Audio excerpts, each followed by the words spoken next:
gamma, beta, alpha. 6, 43, hi, 3, 2, 1. 3, 2, grand final. I'm pissed off about the Brownlow medal coverage, Finey. What are they playing at, turning it into a quasi-fashion show? Bloody wags and red carpet everywhere and all this, who are you dressed by? Okay, so I still need a bit of help putting on my polyester tie. But what, are they incapable of putting on their own clothes now? And now we have an ad hoc shot clock. Am I knocking my head against a paper wall? I moved that and that's a paper wall. Look, it's unacceptable AFL. It's at every ground or no ground. What do you call that Kochi's Angels rubbish on Sunrise, where you round up every peanut social commentator and let them talk absolute drivel for 10 minutes? What do you call having to get the latest on Samantha Armitage's love life every half a bloody hour? Now they're genuine crimes against the state. Why don't Geelong have any seats for opposition fans? It's because of the weird pagan rituals they do at quarter time and half time behind closed doors. And not really, their scoreboard becomes a blackboard and they teach the local population how to read and write. What do you get in Groundhog Day Tiger style? You get several dozen turnovers, another loss, the same old talkback callers ringing Finey's final siren, and yet more bloody microwave membership cards. Collingwood's got memberships planned for the deceased. You can be an eternal Collingwood member if you want. Just get somebody to bring your ashes to the game and there's another one onto the list. Umpires are human. Okay, so they look a bit pasty and collect stamps, but they're not part of some organised crime syndicate. And if they can piss the likes of Chris Kenny off, I say they're good for football. I know Jason Cloak, I know Cameron Cloak, I know Travis Cloak, but now there's Invisibility Cloak. I don't know how he got to the club, but Harry Potter, take him back. Mark my words, Carlton and Essendon are pulling a Swiftie here. They're secretly working on a TV pilot for September where both will have a lot of free time on their hands. Don't be surprised if next week at team selection it's out Parish, Merritt and Zaharakis and in Con the Fruiterer, Auntie Jack and Aussie Ostrich. Don't believe me? Well, wait until one of these sides wins another game and see if you get their traditional theme song or this.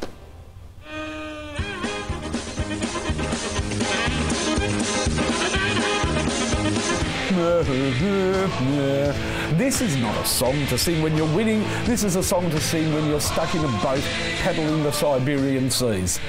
Come on, Queensland. It's not like you haven't already got a bit of ground to make up in the credibility stakes. Do the names Joe Bielke-Peterson and Pauline Hanson ring a bell? Not that those two would be doing any worse if they got a game this week for the Suns or Lions. Well, let me see. I'm a St Kilda supporter. Can I remember the last time we won 3 premierships in a row? No, we've won 1 flag in 150 years, so we've never won 3 in a row. You can wait decades before you get any handouts. Let's be honest, you've got an academy, you've had cola, and you claim that there's problems with player retention in Brisbane. Well, Brisbane's got a lot going for it. It's got the weather, and the weather's good. The Dockers have had the most spectacular collapse of any top 4 side in history, and somehow Ross Lyon's convinced the football world it's all part of some big master plan. This is a team that was a few goals away from a grand final last year. Now they couldn't beat Patchawalk thirds, and no one's even batting an eyelid. And the reason they're not batting an eyelid is because everyone's eyelids are closed. Yeah, they've fallen asleep watching the most boring act in sport since the live streaming of the 1972 World Chess Championships in Reykjavik, Iceland. Golden rule says if your nana can't knit it, it's not a footy jumper. Modern jumpers for the bin. It's the old knittables for me and for you if you love your footy. Take that Mark Jackson interview on Open Mic last week. What was all the outcry about? So Jacko told Mike Sheen that he was a pubic hair. Geez, in my day, that was a compliment. If you went to a coach's press conference and didn't get assaulted, let alone sworn at, you hadn't done your job. There is a rule for a precious few in this competition. It's called the anointed ones, and they get special treatment, and I don't like it. First of all, who are the anointed ones and how do you get anointed? Well, you get anointed when Bruce calls you special or that you're delicious. I want Kevin Sheedy leading the coalition. Why not? Sheeds has already done more for farmers this year with that country game than the Nationals have in decades.